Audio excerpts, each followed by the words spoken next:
Una-una, congratulations, Jonas! Congratulations, we're so proud of you.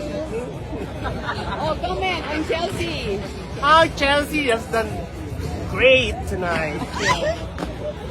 She's amazing. She's amazing. She's gorgeous. She was amazing, very calm and collected. And, Yes, pasok na pasok. Yes, confident.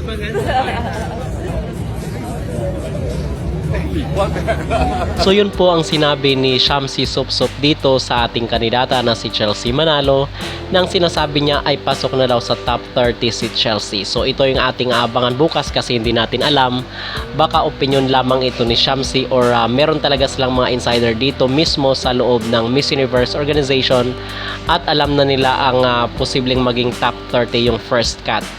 Kasi ang maging problema doon mga kapolitika kung makapasok sa top 30 itong si Chelsea ay talagang makikipagsabayan siya dito sa swimsuit at the same time sa evening gown para sa top 12 naman. Kasi medyo marami-raming at talaga ang malalaglag after ng top 30.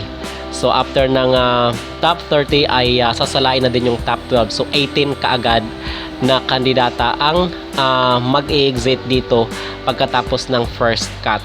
So nakarating rin po pala yung mga opinion ng mga Pinoy dito kay Chelsea Manalo ay nakarating rin po pala sa Miss Universe Philippines. So ang sinasabi ay nagkaroon daw sila ng emergency meeting, so baka meron silang binago dito sa maging performance ni Chelsea bukas. At ito po yung ating abangan mga kapolitika, okay? So sa tingin nyo ba ay makakapasok si Chelsea Manalo dito sa top 30 sa Miss Universe 2024? Mag-comment down below at huwag kalimutang mag-like at mag-subscribe na rin kayo para updated kayo sa ating mga latest issue. Months.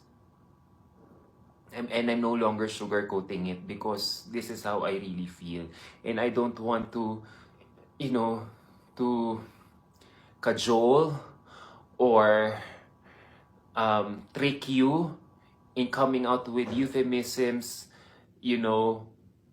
sugarcoating or positive scripting in supporting Chelsea. I love Chelsea. I in fact supporting her, but I just want her to step it up.